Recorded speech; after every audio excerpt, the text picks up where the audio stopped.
Welcome, everyone. So excited to see all of you. It's great to be in person, isn't it? I have to say. Well, I'm going to share a story with you about a Caribbean hero. So it may, depending on who you talk to, they'll say trickster or hero. Now, he's a character that you may be familiar with, or he may be new to you. He's got the face of a man and the body of a spider, and his name is Anancy. Now, Anancy and his stories originated in West Africa and traveled to the Caribbean through the transatlantic slave trade. These stories were born of the Ashanti people. And Anansi had many characteristics. He was known as being very smart, very cunning, and one of his more talked about characteristics would be that he was very, very lazy. But he often got himself in and out of trouble doing unconventional things. But somehow, there was always someone who benefited from his actions. And now, if you look around, there are Anansi stories everywhere. Anansi and the pot of beans, Anansi and wisdom, Anansi and common sense, Anansi, Anansi, Anansi. But where did all these stories come from? Would you believe me if I told you that all of these Anansi stories started with a simple favor? Long, long ago, when Tiger was considered to be the strongest of all of the animals and king of the forest, everything was named after Tiger. There was a lily that when it bloomed, its stripes reminded everyone of Tiger. They called it Tiger Lily.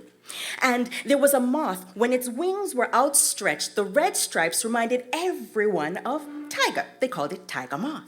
And if you looked in the river, there was a stone that looked like, you guessed it, Tiger Eye. So everything was named Tiger, Tiger, Tiger, for its strength, for its beauty. Even the stories that were told in the evenings when the animals gathered together were called Tiger stories.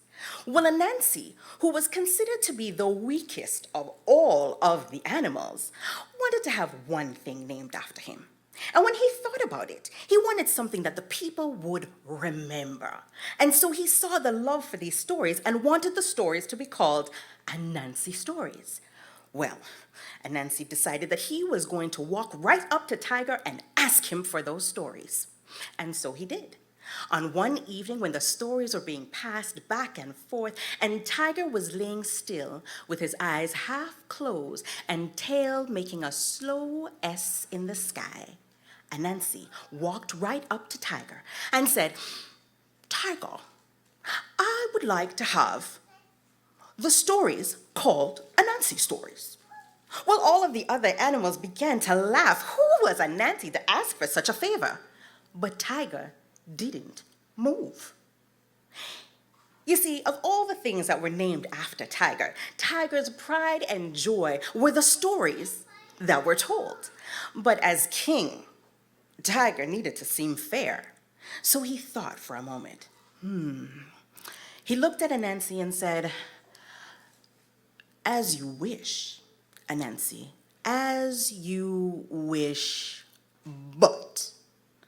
All the animals were shocked. How could these stories be called Anansi stories?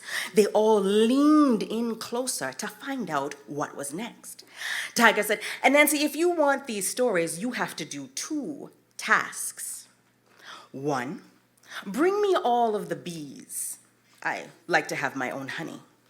2, you need to bring me Yellow Snake, the longest and the widest snake in the forest, alive." Well, Anansi thought about this. Okay, he could probably come up with a plan. Then Tiger continued, "You have 7 days. Ooh, all of the animals were shocked, but they figured Anansi couldn't get this done, so it was okay, and everyone went home. Well, Anansi went home coming up with a plan. Monday, bright and early, Anansi got his gourd, which looked like a butternut squash with a hard shell, and he walked deep into the forest and he asked himself one question over and over again. How many? How many? How many? Well, the iguana saw Anansi and Anansi, "Why are you talking to yourself?" No answer. Then the centipede with all of its legs saw Anansi and asked, "Why are you talking to yourself?" No answer. Queen Bee was entertained by Anancy talking so loudly to himself, she had to ask, Anancy, why are you talking to yourself? Well, Anancy spoke up. Well, you see, Queen Bee, I made a bet with Tiger, and you know that Tiger has a temper. And well, I told him that I knew how many bees could fit in this gourd, but I don't know how to prove myself right. Oh, that's easy, Queen Bee said. You measure one bee, and then you look at your container and you do the math. Anancy never went to school, so bookwork was never his thing. He politely told the queen that that wasn't something he could do. She laughed lightly and went about her business. Well, the next day, Tuesday, Anancy took that same gourd and went deeper into the forest to the area where the bees collect their pollen to make their honey. And he again asked himself the same question over and over again. Well, this time, Queen Bee was coming back from collecting all of that pollen, and she looked at her right hand, bee, and said, this is Anancy's problem. He needs to know how many bees will fit into the gourd. Well, that's easy, said the right hand bee. We will fly into the gourd one at a time, and Anancy can count. And then when the last one gets in, we'll fly back out and he can check his number again. Oh, what a great idea. So Anancy held the gourd up to the sun as he was instructed, and the bees flew in one at a time. 1, 2, 25, 45, 55, all the way up to 157 bees. When the last one flew in, Anancy closed the gourd, and he rushed as fast as his tiny legs could take him deep into the middle of the forest where Tiger was hanging out with some of the other animals, and said, Tiger, look, here is the gourd with the bees, and you could still hear them inside. Bzzz, bzzz.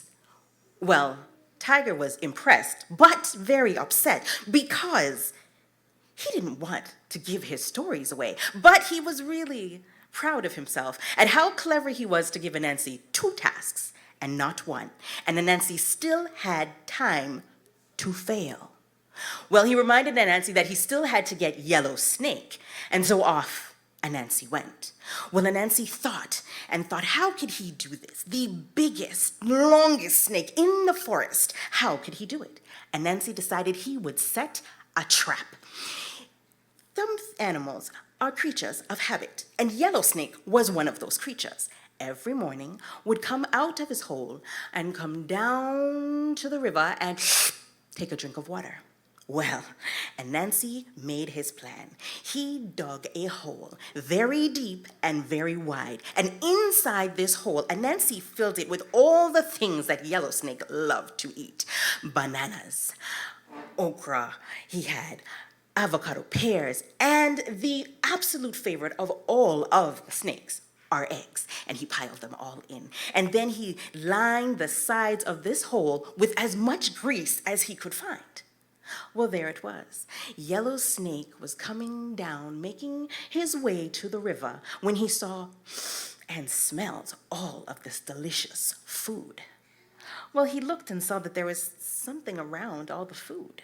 So he tied one end of his tail to a nearby tree, lowered himself inside, and ate all of the food in 2 gulps, and then continued all the way down to the river and drank some water.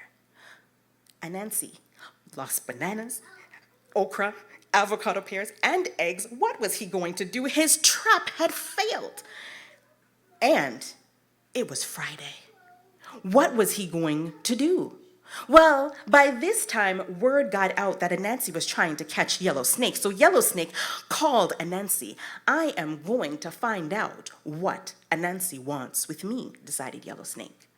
Well, Anancy came before Yellow Snake, very nervous, and he said, Yellow Snake, I have to be honest.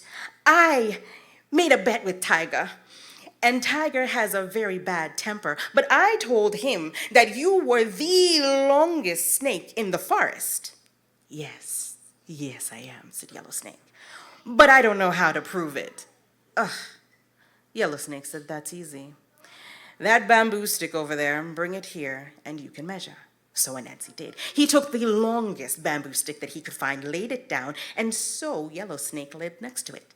Well, Anancy went down to the tail, and then he went back up to the head. And then he said, "Ooh, you know, Yellow Snake, I'm not sure. Because when I look at your tail, you move your head. And when I look at your head, you move your tail. What do we do next?" Yellow Snake had a great idea. Tie my tail to the bamboo stick. And so Anancy did. Tied. And then he went back up to the head. And then he went to the middle. And then he went back up to the head and said, "You know what, Yellow Snake, I'm still not sure that you are the longest. I mean, I look at your head and then your body moves. What should we do?" Yellow Snake had another idea. Tie my body to the stick. And so Anancy did. Tied it up again. And then Anancy went up to the head and said, "You know something, Yellow Snake? You're just a little bit shorter than the stick. Can you stretch?" Yellow Snake said, "Yes." And he stretched and stretched and stretched as far as he could. And as soon as his head got to the very top of that stick, Anancy jumped in and tied his head to the stick. Now, Yellow Snake could not move. There it was. Anancy picked up that stick in the final hours before he had to present his 2 tasks to Tiger, and rushed as fast as his tiny legs could take him with that ginormous stick to the middle of the forest where Tiger was hanging out with some of the other animals. And when he got there, Tiger's face fell. And from that day until this day, all of the stories are known as Anancy stories. Jack Mandora, Minna choose none.